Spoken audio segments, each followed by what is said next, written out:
Hello friends, स्वागत है आप सबका हमारे YouTube channel learn with tech by Arvind Yadav पे। चलिए आज हम लोग जो है एनसीईआरटी कक्षा 7 में जो हमारी तीसरी क्लास होने वाली है, तीसरी या चौथी क्लास है। तो इसमें जो हम लोग पढ़ेंगे उष्मा के बारे में। क्या पढ़ेंगे? उष्मा। तो चलिए हम लोग जो है क्लास को स्टार्ट करते हैं। निम्नलिखित में से जो है तापमान का मात्रक क्या नहीं है? तो पास्कल जो है तापमान का मात्रक नहीं होता है। निम्नलिखित में से कौन सा कथन जो है सही है? उष्मा सदैव गर्म वस्तु से अपेक्षाकृत ठंडी वस्तु की ओर प्रवाहित होती है। द्रव और गैसों में उष्मा संवहन द्वारा जो है स्थानांतरित होती है। तीसरा ऑप्शन है वह प्रक्रम जिसमें उष्मा किसी वस्तु के सिरे से ठंडे सिरे तक स्थानांतरित होकर होती है उसे चालन कहते हैं। तो इसमें जो है करेक्ट आंसर तीनों है, तीनों जो है सही है।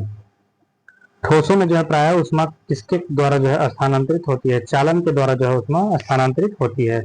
किसके द्वारा जो है उष्मा के स्थानांतरण के लिए किसी माध्यम की आवश्यकता नहीं होती है?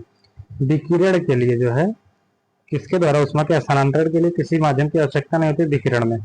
वह प्रक्रम जिसमें उष्मा किसी वस्तु के गर्म सिरे से ठंडे सिरे की ओर जो है स्थानांतरित होती है क्या कहलाती है? उसे जो है चालन कहते हैं। क्या कहते हैं? चालन।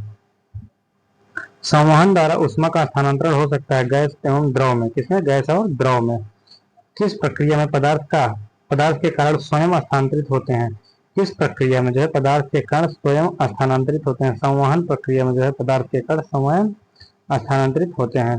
आग पर रखी पतीली का जल किसके द्वारा जो है गर्म होता है? संवहन के द्वारा जो है आग पर रखी पतीली का जो है जल गर्म होता है। निम्नलिखित कथनों पर जो है विचार कीजिए। डॉक्टरी थर्मामीटर का मापन स्केल 35 डिग्री सेंटीग्रेड से जो है 42 सेंटीग्रेड होता है।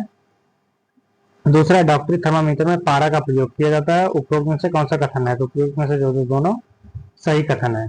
पहला और दूसरा जो है दोनों सही है। निम्नलिखित कथनों में कौन सा कथन सत्य है?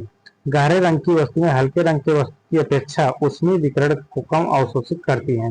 दूसरा है ऊनी वस्त्र सर्दियों में हमें गर्म रखते हैं। इसका कारण यह है कि ऊन जो है उष्मारोधी है तथा इस पर रखे जो है इसके जो है रेखें के बीच वायु फंसी रहती है। तो इसमें करेक्ट आंसर ऊपर में से केवल दो है सही, पहला जो है गलत है। गर्मियों में सफेद कपड़े पहनना ज्यादा जो है आरामदायक है। क्यों?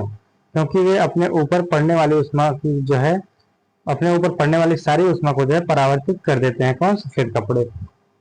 श्वेत वस्त्र काले वस्त्र की अपेक्षा ठंडे होते हैं क्योंकि वे संपूर्ण प्रकाश को परावर्तित कर देते हैं। कौन? सफेद वस्त्र। जबकि काले वस्त्र जो है अवशोषित करते हैं।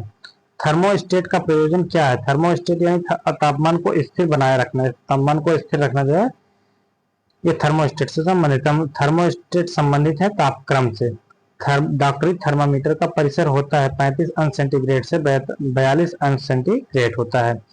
थर्मामीटर में बल्ब का कौन सा थर्मोमीटर के बल्ब में कौन सा द्रव भरा रहता है? थर्मामीटर के बल्ब में जो है पारा भरा रहता है। क्या? पारा। नेक्स्ट हमारा प्रयोगशाला में तापमापी का परिसर होता है। तापमापी का जो परिसर होता है 10 अंश सेंटीग्रेड से 110 अंश सेंटीग्रेड होता है। जल में उष्मा का हस्तांतरण किस विधि से? जल में उष्मा का हस्तांतरण की विधि है संवहन विधि जो है जल में उष्मा हस्तांतरण की विधि है। चालन उष्मा के हस्तांतरण की विधि क्या है? चालन उष्मा के हस्तांतरण की विधि है ठोस में। उष्मा किस प्रकार स्थानांतरित होती है? उष्मा जो है गर्म से ठंडे वस्तु की ओर जो है स्थानांतरित होती है। किस प्रक्रम द्वारा जो है सब्जी बनाते समय हैंडल गर्म हो जाता है? चालन विधि में जो है सब्जी बनाते समय हैंडल गर्म हो जाता है। द्रव में उष्मा स्थानांतरण किस विधि से होता है? संवहन विधि से जो है द्रव में उष्मा स्थानांतरण होता है। निम्नलिखित कथनों पर विचार कीजिए। रात्रि के समय सागर तटीय क्षेत्र में स्थल से समुद्र की ओर चलने वाली दैनिक पवनों को स्थल समीर कहते हैं। दूसरा है हमारा दोपहर के समय समुद्र से स्थल की ओर अपवाहित होने वाली दैनिक पन्नों की जो है सागर समीर पन्नों को जो है पवनों को क्या कहते हैं? सागर समीर कहते हैं। उपयुक्त में से कौन सा कथन सही है? तो उपयुक्त में से जो है दोनों कथन सही है। थलीय समीर के चलने पर थली समीर के चलने का समय क्या होता है? तो रात्रि में जो है थली समीर चलती है। वायु में उष्मा का स्थानांतरण किस विधि से होता है? संवहन विधि से जो है वायु में उष्मा का स्थानांतरण होता है। समुद्र समीर कब चलते हैं? समुद्र समीर जो है कब चलते हैं? दिन में चलते हैं। सूर्य से उष्मा पृथ्वी तक किस विधि द्वारा पहुंचती है? तो विकिरण के द्वारा जो है पहुंचती है। इनमें से क्या उष्मारोधी है? प्लास्टिक उष्मारोधी है। 37 अंश सेंटीग्रेड तापमान लगभग के बराबर होता है 98.6 फ़ारेनहाइट के बराबर होता है। मानव शरीर का सामान्य तापमान लगभग कितना होता है? 98.6 फ़ारेनहाइट होता है। ऊनी कपड़े शरीर को जाड़े में जो है गर्म रखते हैं क्योंकि ऊन उष्मा का जो है कुचालक है। ऊन क्या है? उष्मा का कुचालक होता है। निम्नलिखित में से कौन सा विद्युत का सुचालक नहीं है? विद्युत का सुचालक कौन सा नहीं है? चीनी मिट्टी के बर्तन जो है विद्युत का सुचालक नहीं है। किसी वस्तु पदार्थ में किसकी उपस्थिति के कारण वह विद्युत का सुचालक बनता है? तो इलेक्ट्रॉन के कारण जो है विद्युत का सुचालक बनता है। मानव शरीर का सामान्य ताप कितना है? 37.5 अंश सेंटीग्रेड, सॉरी 37 अंश सेंटीग्रेड जो है मानव का शरीर का ताप होता है। किस विधि द्वारा ऊष्मा के हस्तांतरण में किसी माध्यम जैसे वायु जल की आवश्यकता नहीं होती है? विकिरण में जो है वायु जल की आवश्यकता नहीं होती है। जब हम किसी तापक यानी हीटर के सामने बैठते हैं तो हम किस प्रक्रम द्वारा जो है ऊष्मा को प्राप्त करते हैं? तो विकिरण के द्वारा जो है ऊष्मा प्राप्त होती है।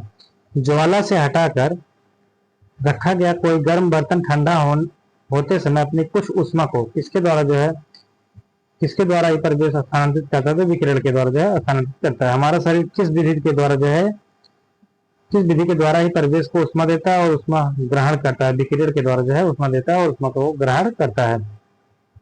सभी गर्म पिंड किसके रूप में ऊष्मा विकसित करते हैं विकिरित करते हैं? तो विकिरण के रूप में जो ऊष्मा विकिरित करते हैं।